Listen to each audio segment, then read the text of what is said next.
I'm endlessly fascinated and curious about the world around us, about business, about politics, about the arts, about culture, developments, social issues, and the people. Most importantly, about the people that are shaping our future. Every night, I get the opportunity to have conversations, to dive into conversations with thought leaders, with change makers, entrepreneurs, politicians, and everyday heroes who unpack the ideas and stories that I think matter to all of us. What's the future of our economy? What's the future of our country? How do we build stronger communities?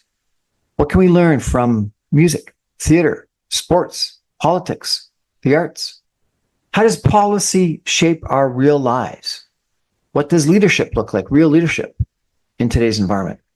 If it's interesting and relevant and topical and we're talking about it, you'll hear about it here at 6 o'clock on the Brian Crombie Radio Hour. I want to have real conversations, in-depth conversations. These are ideas we're sharing. This is the Brian Crombie Radio Hour. Thanks for joining me. Good evening, everyone, and welcome to the Brian Crombie Radio Hour. With the budget coming out, I thought it would be great to put it in sort of an economic context. And I've got with us tonight Carl Gomez. He's the chief economist and head of market analytics at CoStar Canada. Maybe he'll tell us a little bit about who CoStar is and a little bit about his background. But interesting post about interest rate policy. And you said this is one and done, and that this is different than past cycles where the real estate market can't count on lower interest rates to bail them out. Tell me a little bit about where you think the Bank of Canada has gone to and where it's going, if anywhere further, and why you come to this conclusion that low interest rates aren't going to bail out the real estate market. Sure. This rate cutting cycle began with the Bank of Canada lifting interest rates up to about 5% coming out of COVID. It was a situation where all central banks across the world were worried about the prospects of inflation. The Bank of Canada was probably the first of central banks to start cutting because Canada's economy wasn't doing all that well, and they were in a rush to get back to neutral. Interestingly enough, they were already close to neutral, and Canada's economy is stumbling along with a whole set of added risks, including a trade war. Trade wars can be inflationary. Certainly, I think for a lot of Canadian shoppers, they've seen the price of everything from, coffee to other fruits and vegetables go up. It's certainly an inflationary environment, and inflation is kind of sitting at the top end of the Bank of Canada's 1 to 3% range. So I think the Bank of Canada, wants to support the economy, and they're doing that by getting interest rates down to neutral. They got it down with a 25 basis point cut recently to 2.25. But I think the Bank of Canada is uncomfortable with going any further to support the economy because they also have a mandate. In fact, it's their only mandate to keep inflation at bay. And they have said straight up, Tiff Macklem has said this several times, it's not the Bank of Canada's job to fight a trade war. So they're not just going to, drop interest rates down to zero and hope for the best and that animal spirits come out and cheap money will get things going. What they are supposed to be doing is give a bit of a breathing room to the domestic side of the economy with lower rates.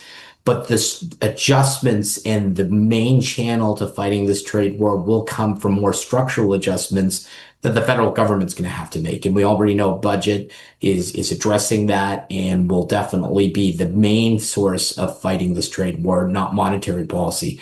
And I say that in the context that, when we've been through emergencies before in the last 10 years, call it the GFC, call it COVID, call it even low oil prices when they fell off in 2015.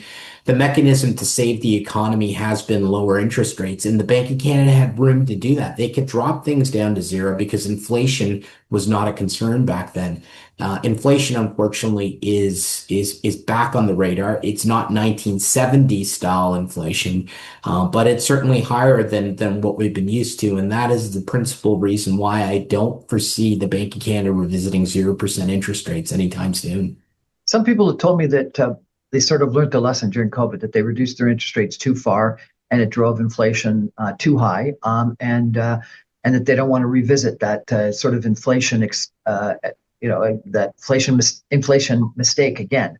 And that's created a whole bunch of political hangover with just inflation allegations from the opposition, et cetera, such that maybe they went too far during COVID. What do you think about that? I think that's a fair comment, and there's going to be lots of debate in the history books and economic textbooks about whether that is actually the case. I tend to believe that most of the inflation coming into COVID was not necessarily just because of the banks, lowering interest rates to zero and printing money. It was largely a supply-induced inflationary situation because a lot of the supply chains were shut down due to the pandemic, things like that, and containers couldn't move out of China. But I think that the lesson that the central banks are learning right now is that it also has an impact on expectations. And when free money is around, people, think about the housing market, it accelerates asset demand and asset prices and things like housing. And that creates a situation of fear of missing out. If I don't buy, then somebody else is going to buy, prices are going to escape me. And that just creates asset price inflation. And we've seen that in the housing market, in the real estate market, asset prices in the stock market. And I think those days are over because we had a lot of room to allow that asset price inflation because consumer price inflation for the better part of 20 to 30 years had been driven down to effectively nothing because of globalization. China being the factory floor for the world was able to offer very, very low consumer good prices because they just had a big factory floor to create all these goods. So you go to Walmart, you go to Costco, a lot of this stuff is built in China. Hey, inflation is being held down. Technological innovation helped to keep inflation down. But the world has changed, and the world was changing even before Mr. Trump started his tariff regime. Things were getting a little bit more protectionist. And as a result of that protection environment, the globalization that helped drive down interest rates close to zero and inflation down to almost nothing is now reversing. And I think that is the major factor behind, the limits to where central banks can cut interest rates, but also where bond markets are pricing things where they are resisting absorbing the full impact of these lower interest rates because now we're starting to see inflation back on the radar. But we're also seeing, and this is very much a post-COVID world, lots of government spending going on right now, and Canada is no exception. Yeah, no. So I think there's two of the points that you made in your article that you're mentioning now that I'd like you to explain to sort of the non-economist, non-technical listener tonight, if you could. The first one was that you said, with the real policy rate adjusted for inflation now in negative territory. Can you explain how something can be in negative territory? So the real rate of anything is basically, adjusting for the rate of inflation. So the nominal policy rate, not adjusted for things, is about 2.25. When you adjust it for the rate of price growth in the economy, which is inflation, which is sitting at 3%, two and a quarter minus 3% is negative. Effectively, that is a negative rate of inflation, or negative rate of interest rates, which means it's free money. It's free money given where price levels are. So it's very stimulative. And that I think is the reason why, coming back to the Can't go lower. bank, they don't want to go even lower. Right. Okay. The second thing is that you said that, in fact, bond markets seem to agree as 5 and 10 year bond yields were marginally higher following the announcement. How come we can have a 25 basis point reduction in rate and yet 5 and 10 year rates go up? How can that happen? Well, when you think about bond markets, and the bond market is controlled by bond participants. It's not controlled by the central banks. And long-term bond yields, basically they pay their coupon out 5, 10 years out into the future. And so the yield that you get on those bond yields really is a function of where they see short-term interest rates going. So there's a bit of math that's going on there. But what the bond markets are seeing is like, based on what they see in the future, in the longer term, they don't believe the central bank is going to cut anymore. So their short-term payouts are based on where the Bank of Canada's payout is, but their long-term is based on where they see the long-term interest rate being, and they see that higher. So they're actually saying that the Bank of Canada, not that it won't cut, it's that it actually might increase in the future. It could increase in the future, but what they basically, the reaction in the bond market right now is that they see that the Bank of Canada is not cutting anymore, and that's embedded in the pricing. So that's why interest rates actually went up. The long-term bond yields went up after the Bank of Canada cut because and so most people, finance their mortgages over 5 years, so that effectively this interest rate cut didn't help them. 100%. That's exactly the story. Is that Long-term interest rates did, and interestingly enough, that was the situation in Canada. The Federal Reserve in the United States also cut interest rates, but long-term bond yields also went up there. So none of these cuts are necessarily flowing through into the mortgage market and giving people a break on those. Now, of course, if you have a variable rate mortgage, you are seeing improvements, but But you're taking the risk there. you've taken a risk, and you've also rode a roller coaster in the last while. You've gone from 5% in the Bank of Canada rate and basically, a 5.5% on your variable rate mortgage, all the way now down to somewhere in the threes. If you have stomach for that stuff, it's fine. But that is the problem. Most people take out 5-year fixed rate mortgages, so they're going to be dealing with resets, because that interest rate is not coming down with the Bank of Canada cuts. Okay, so this drives to your concluding paragraph. Let me read it for everyone, if I could. One major implication is that for Canada's struggling real estate sector, the road to recovery this time is not likely to be driven by extremely cheap borrowing costs like it did over the past decade. Lower rates will help stem the bleeding, but it won't be rocket fuel. Yeah. Explain, please. Well, think about COVID again. We had, when I took a variable rate mortgage, so did everyone else who was in the housing market at that time. The central bank actually said to go out and do it. And, that rate was somewhere around 1%. Some folks even had less than 1% on their mortgage rates. If you took it a 5-year fixed at the time, you could get somewhere around 1% as well. That is rocket fuel for the market because the cost of borrowing is cheap. And that is why home sales went crazy during that period. And we saw price increases in the housing market of, anywhere 30-40% year over year. I mean, that's Bitcoin kind of volatility for prices. Bitcoin volatility. Seriously? Oh, yeah. I mean, you don't see asset prices go up 30-40% in 1 year, but this is housing, a big investment, $1 million asset that's going up 30-40% a year. It was cheap money that basically fueled that surge. And the reason why the housing market is in a state that it's in today with weak sales, especially on the condo side, which appeals to investors, but just generally is that interest rates now are more than double where they were back in 2020 and 2021.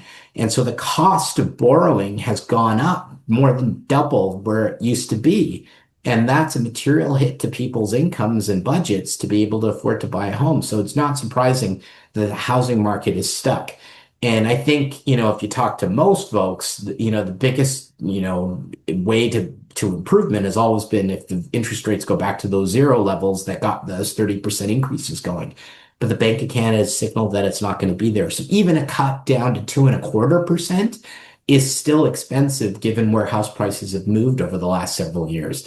And because those long-term mortgage rates haven't come down all that much, there hasn't been much of an improvement in overall affordability.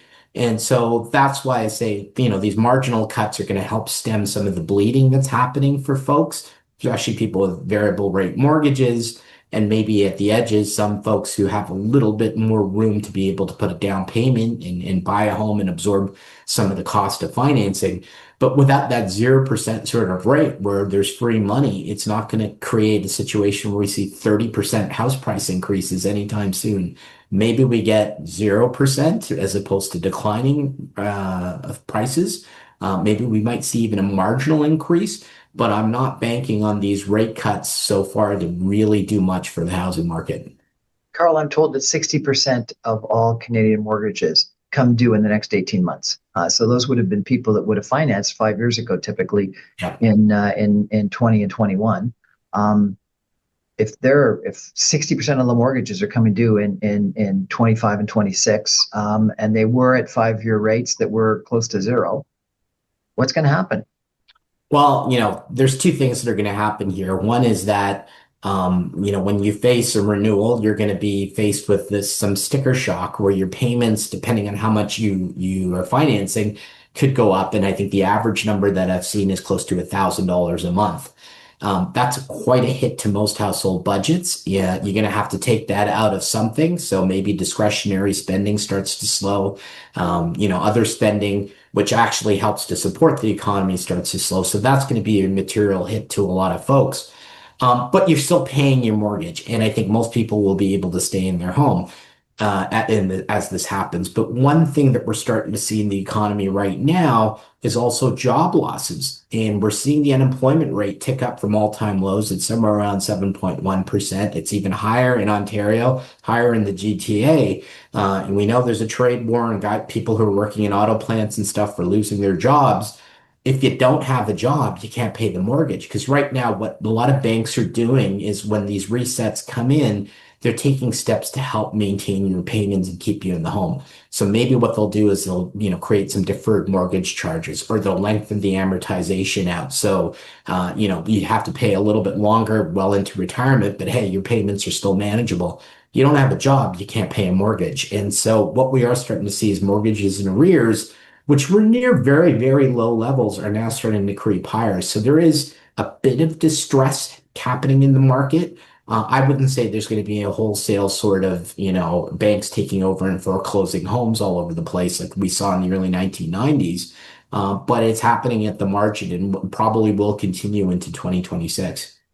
We're going to take a break for some messages and come back with our guest, Carl Gomez, talking about the current economic environment in just 2 minutes. Stay with us, everyone. Back in 2 minutes.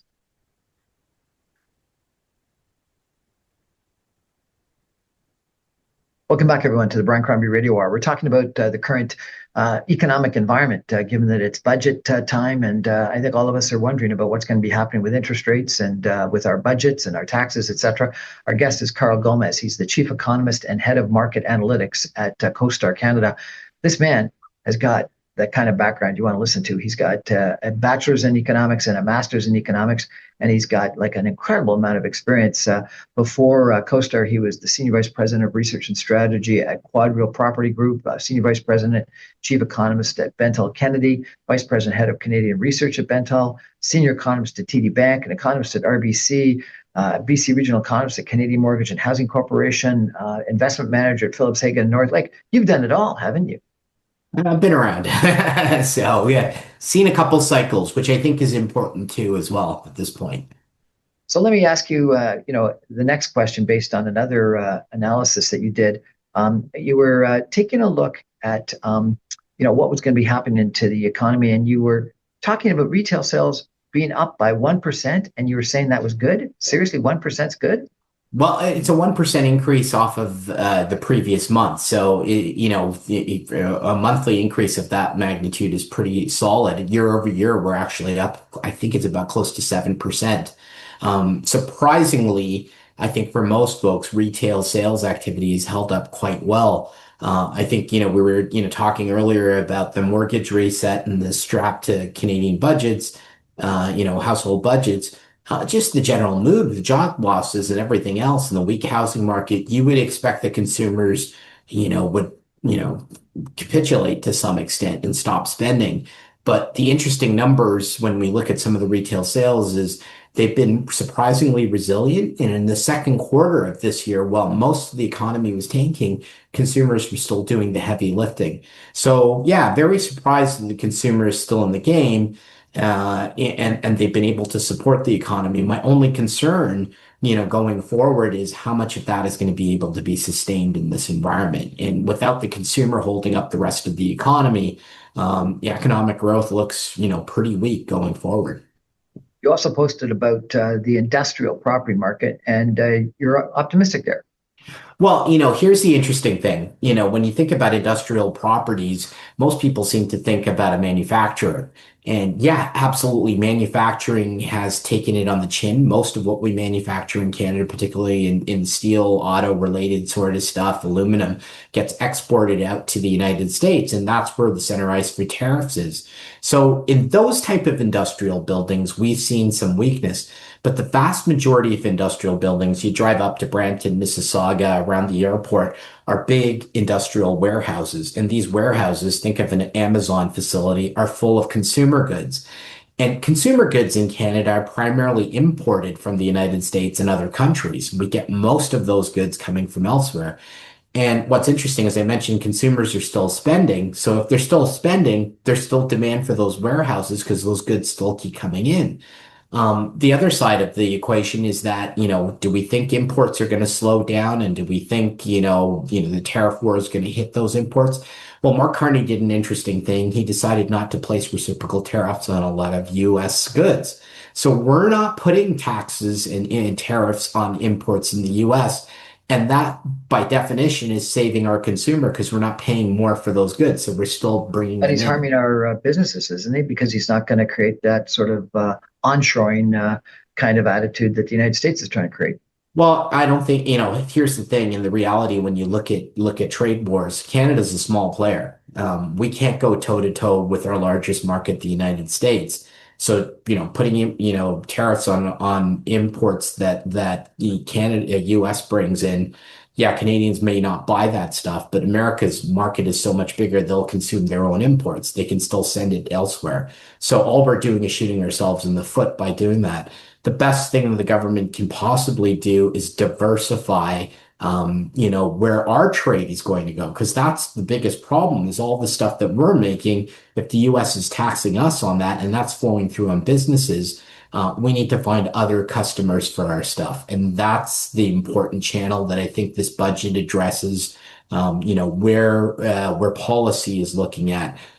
So that is more important aspect than trying to throw out reciprocal tariffs. And, I come back to the Bank of Canada, and we talked about why the Bank of Canada has the room to cut interest rates. Well, they're willing to tolerate 3% inflation. I say 3% is the new 2% because they're willing to tolerate that 3% inflation.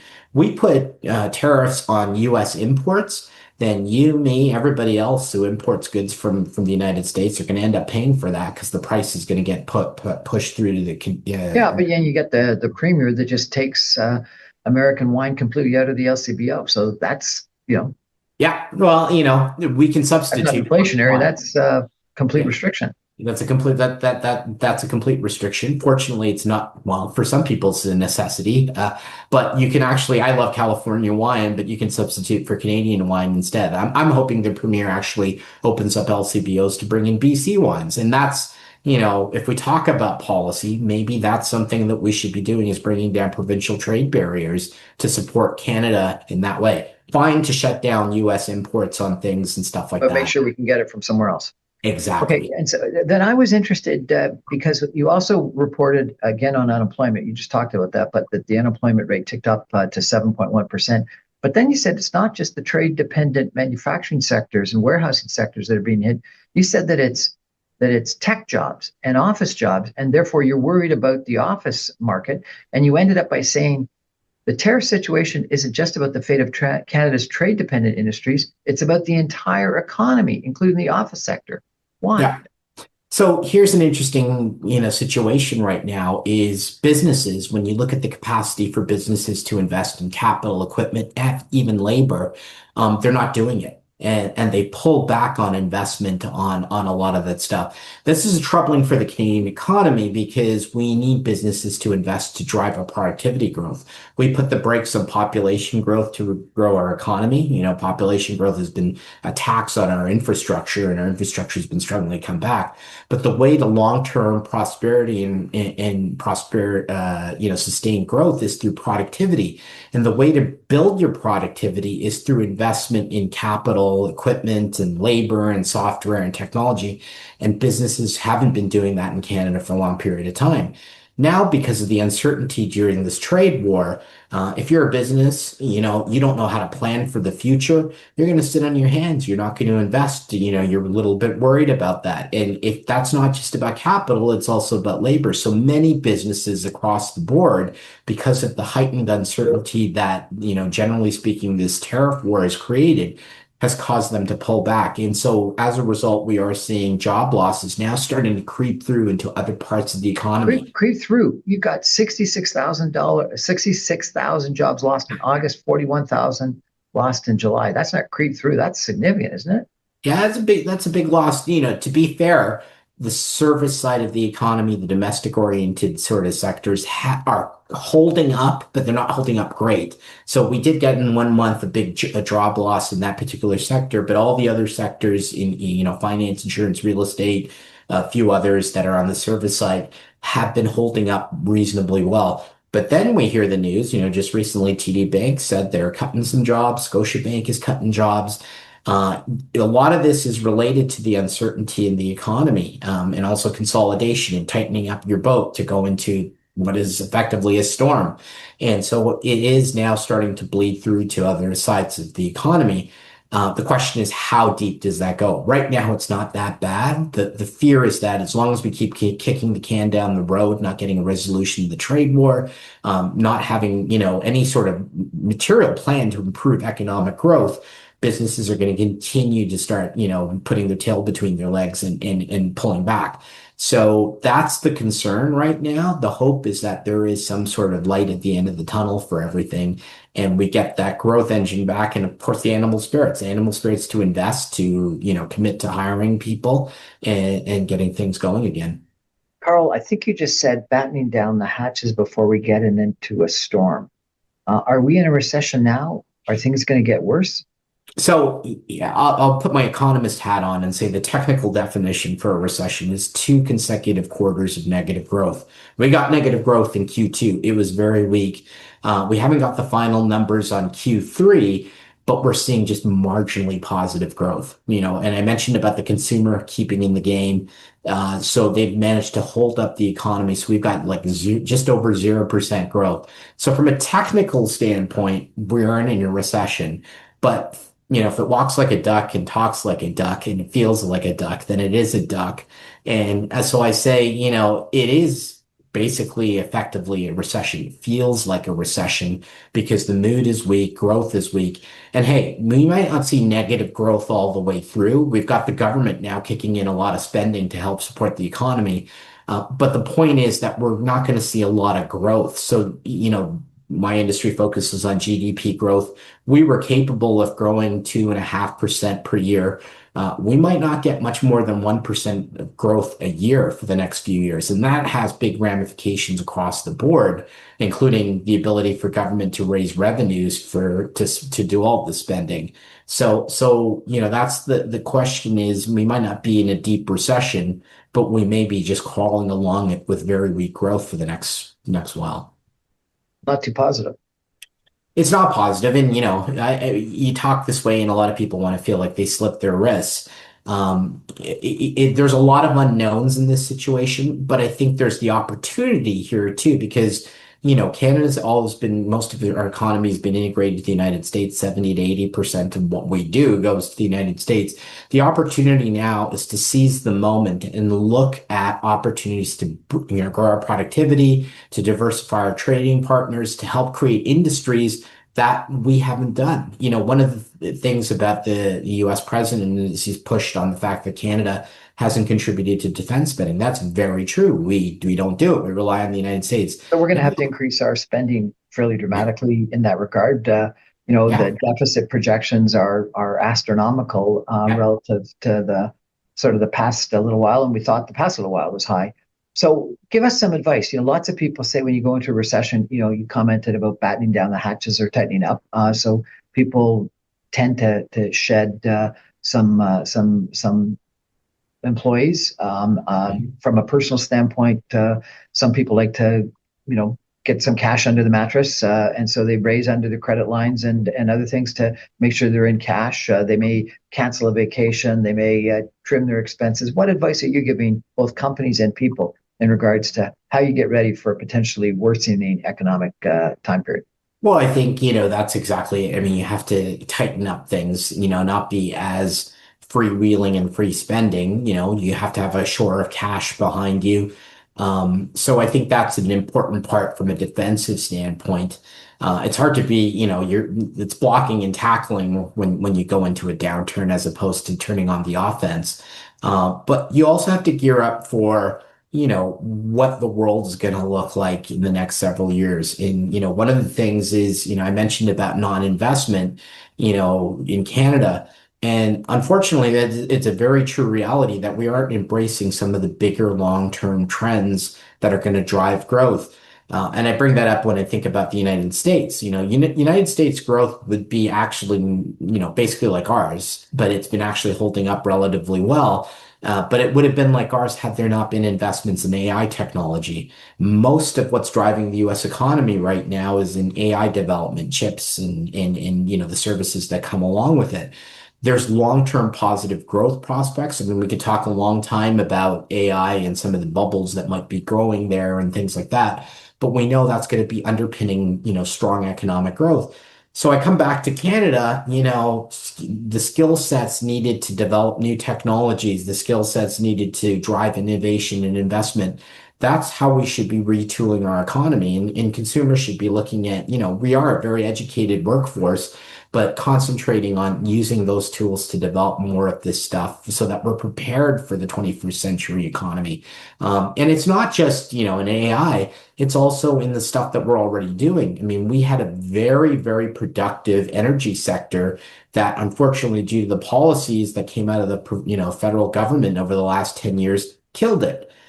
We have an opportunity to rebuild that again, and I know the new government is looking at rebuilding the opportunities there. We have an abundance of wealth and resources that we can, sell to the rest of the world. So we have to kind of look at that. That's the way I see, preparing for the new reality is kind of turning the boat to seize upon new growth models as opposed to the ones that we fell back on before. And the ones that we fell back on before were basically, grow our population by bringing people in, giving them cheap money to go buy houses and repeating rents. That can't be sustained over the long run. So we need a new growth model, and I think Canada needs to embrace that. So you mentioned that the growth model in the United States right now is AI, and it's a huge amount of investment in AI.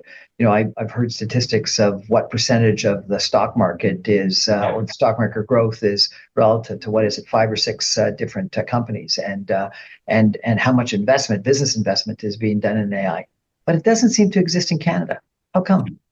Well, and again, it comes back to, are we an entrepreneurial class? Do we provide the proper framework and environment to create innovation and then allow companies to grow? No, what we've been doing is taxing companies when they get to a certain level. So when, we innovate, but once we get to a level, we're not going to grow a company like Apple, or we're not going to grow a company like Google or something like that, homegrown, because we're more readily going to want to sell it off to someone else because scaling up means a bigger cost.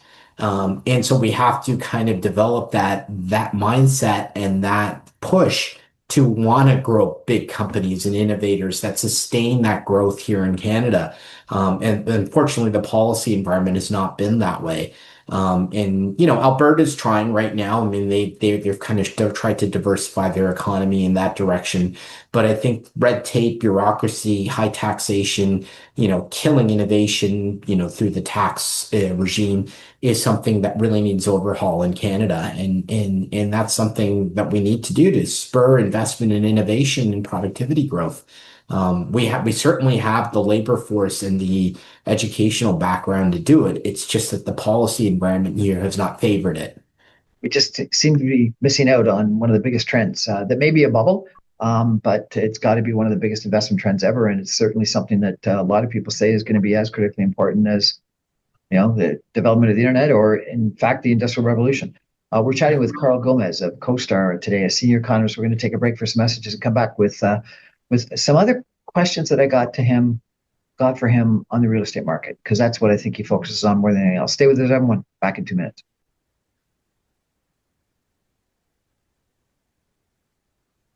Welcome back, everyone, to the Brian Crombie Radio Hour. I've got Carl Gomez with us tonight. He is the chief economist and head of market analytics at CoStar Canada. CoStar, you specialize in real estate analytics. Is that not correct? Yes, so we're a technology company that's basically it digitized the entire world of commercial real estate. We have a number of online marketplaces and a number of researchers that gather, compile all sorts of real estate information, soup to nuts, vacancy rates, rent levels, tenants, and we put that into an online platform so that you have transparency on what's going on in the real estate market.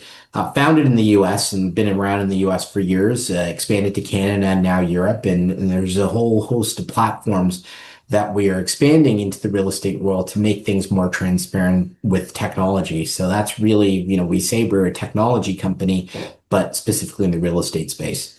I see that you've spoken and you're speaking at numerous different real estate forum and sessions, etc. And so I guess my big question is, what are you telling them? But let's talk specifically about housing. You posted recently there was some talk over the last few months that the housing market was turning, but at least in Toronto, that doesn't seem to be the case yet. Toronto home sales fell in August, marking the first decline since the spring, while prices dropped further.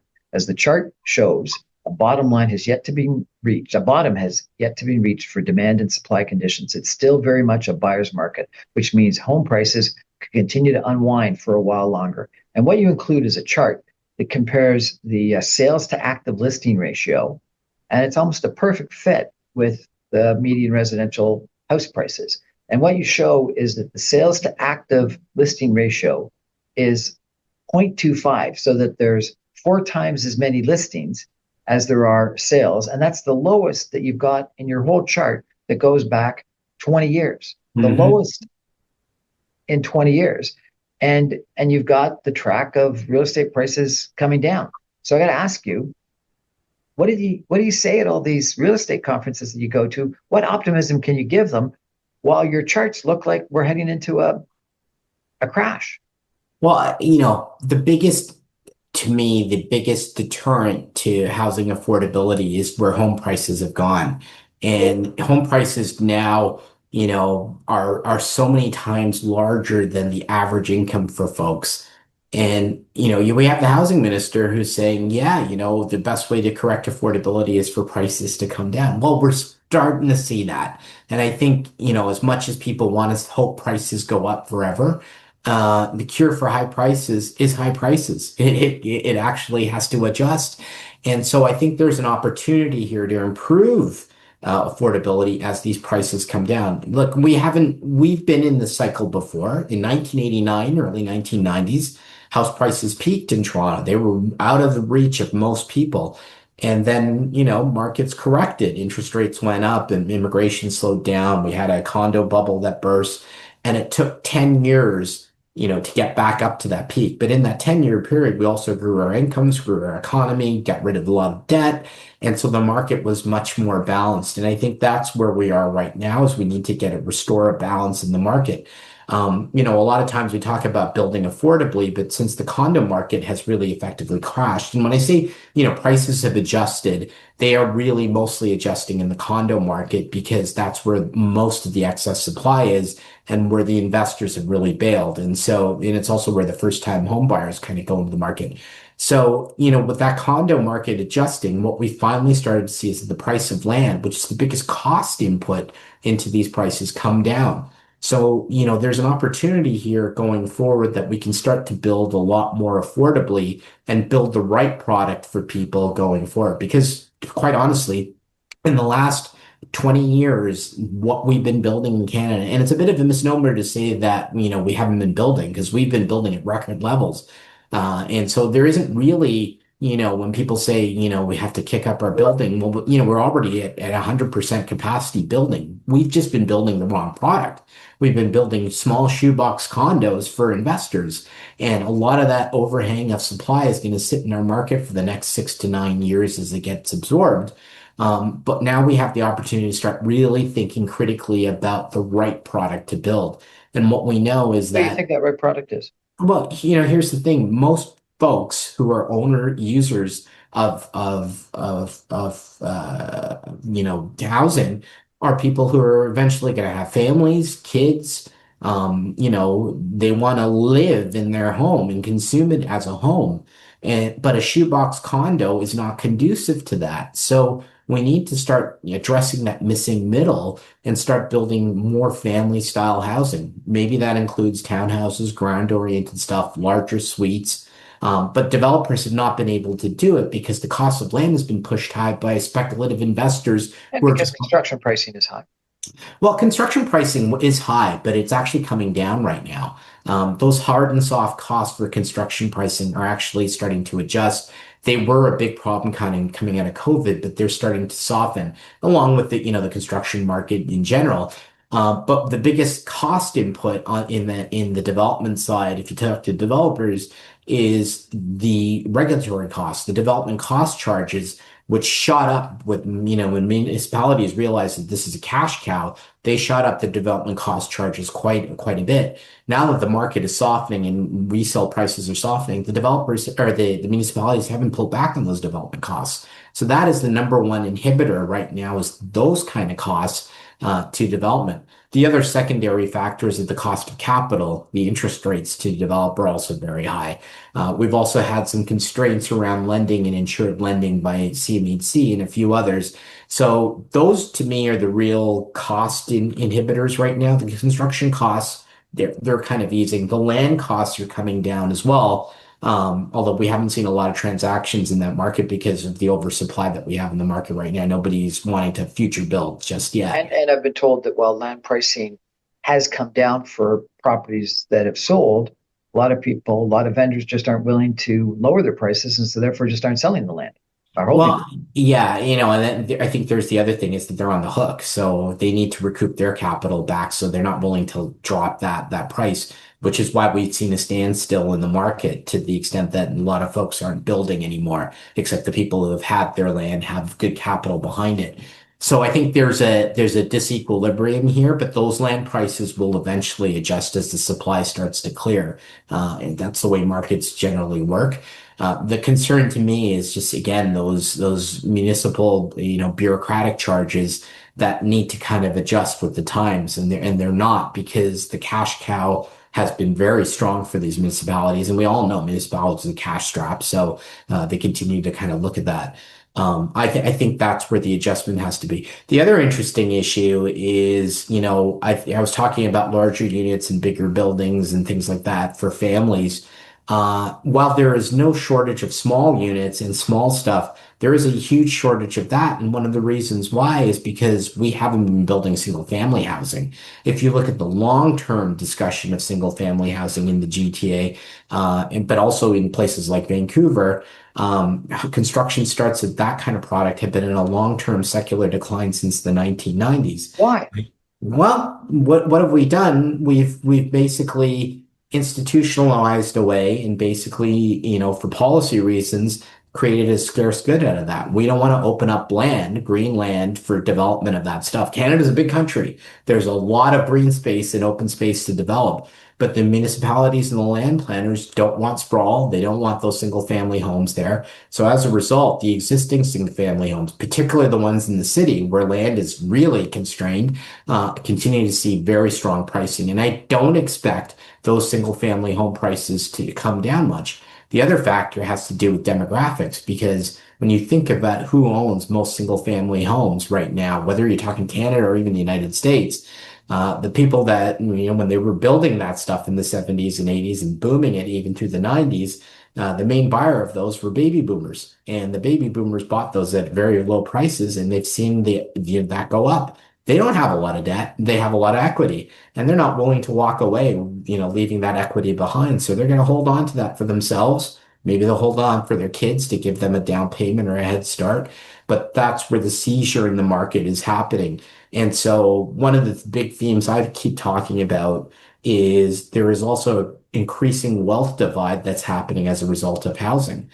Those who have it will continue to see their wealth, create opportunities for them and their children. But those who don't have that cushion to get in the market. Coming up with a $500,000 down payment is not something that's easy to do. When I bought my first house in 2000, you could save 50, 60 grand, as a first timer and put that down as a down payment. Today, given where house prices are, especially single family homes, you're never going to be able to save up for that. So you need the wealth of your parents or somebody else to transfer it to you to get into the housing market. Meanwhile, the other stuff that you could buy, condos and stuff, they don't serve you for families. So one of the other things we're starting to see, we could talk all day long about this, is first time buyers are not going to be buying till they're 40. They used to be 30, now it's 40, could be 50. But along with that, you're not going to see people having families anymore. So we're going to be increasingly, one person households. What we're seeing now is doubling up, roommates, things like that. And I think that's kind of what a wealth divide like this kind of creates, the haves and have-nots.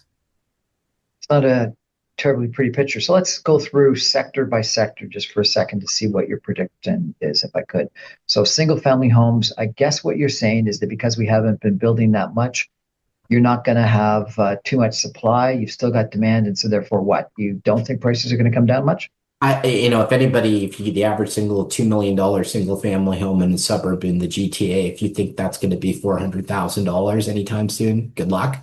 I think that's going to maintain its value. It might have come off its peak instead of 2.5 million. Now they're 2 million.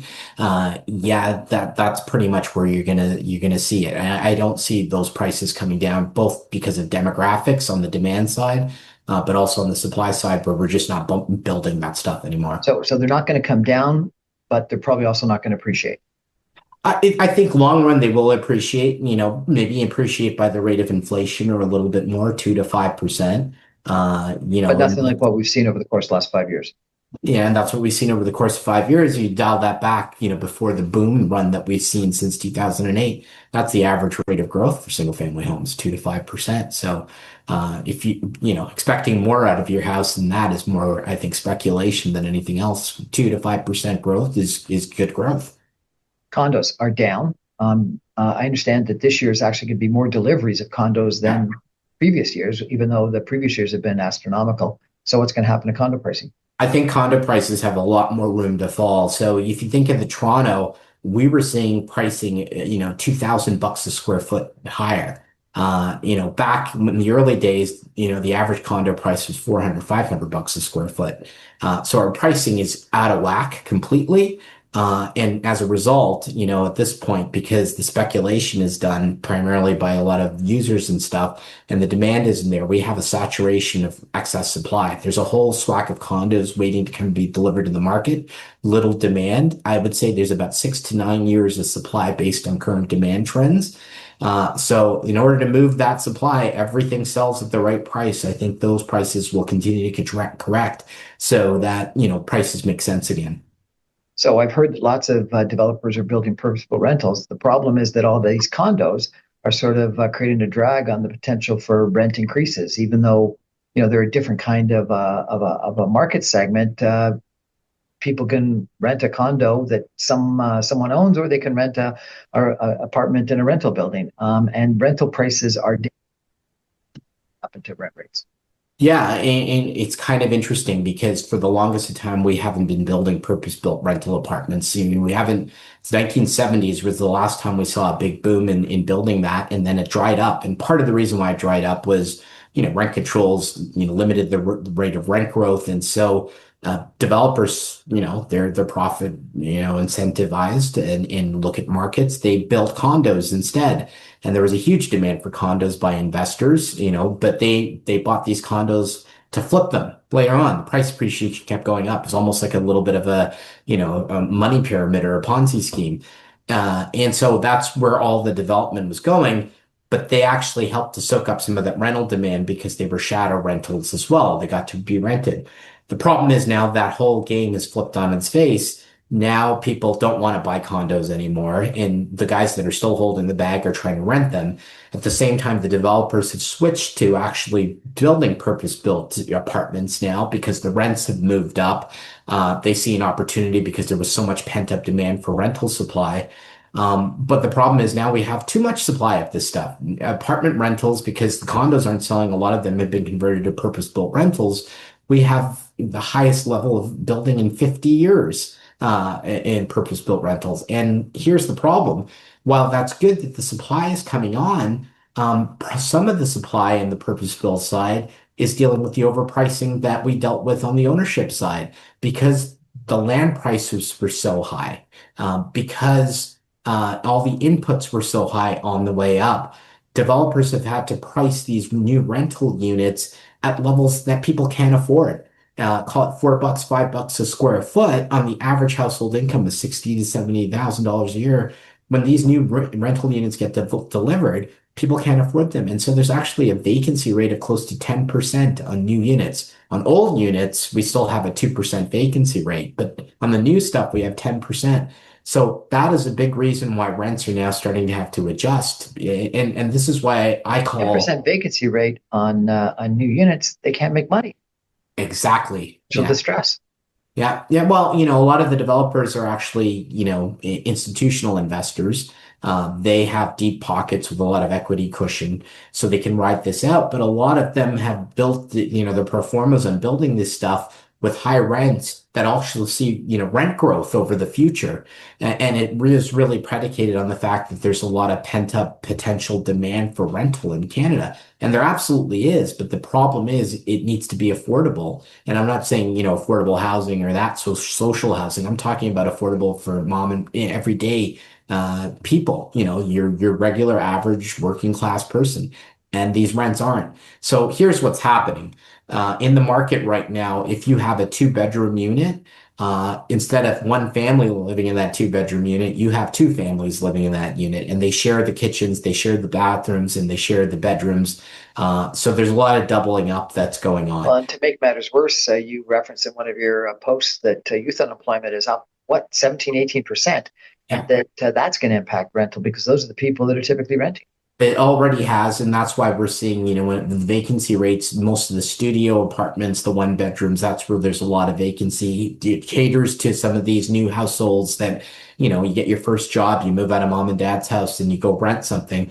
That's not happening because of unemployment and, those first time home buyers, first time renters without a job, you can't form a new household. And so either what you do is you go back and live with mom and dad and you sit in their basement for longer, or you double up with other folks to kind of subsidize the cost of renting these things. And that's what we're seeing in the trends right now is a lot more doubling up happening as a result of that. And a lot of kids that, sometimes I watch the TikTok videos and Instagram videos and you can see the kids saying, I can't be bothered with housing anymore. I'll live at home and I'll go travel. I'll spend $200 at restaurants, do lifestyle stuff. But as far as housing goes, I'm out of it. And that's a very big demographic shift from what maybe you and I kind of grew up with just save hard, work hard, buy your first place.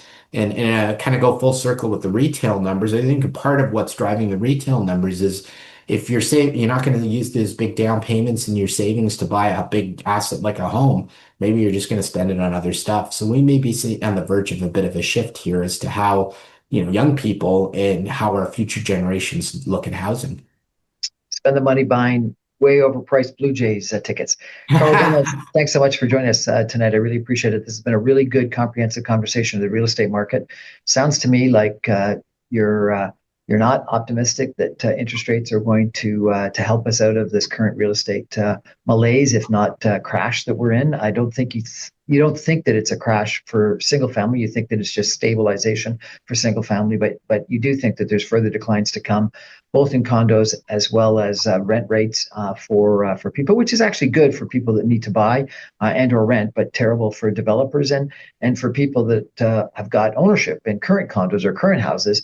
And their net worth tied up in those, pretty challenging. And I guess one of the biggest issues is this 60% of all the mortgages that come due and roll over in the next 18 months at interest rates that you saying are twice as high as they would have booked, back in 2020 and 2021 when they initially booked it. At the same time as we've got higher unemployment, higher interest rates, probably a recession, if not a technical recession, a potential trade war, hopefully not Canadian tariffs, but certainly American tariffs on Canadian goods.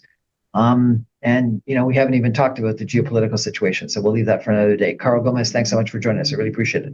Great. Thanks, Brian. Appreciate it. That's our show for tonight, everybody. Thank you for joining. I remind you I'm on every Monday through Friday at 6 o'clock. And you can stream me online at www.saga960am.ca. All my podcasts and videos go up on my website, briancrombie.com, and on podcast servers and on my YouTube channel and on social media as soon as the radio show gets broadcast to air. Good night, everybody. Thank you, Mr. Gomez. Really appreciate it. Thanks.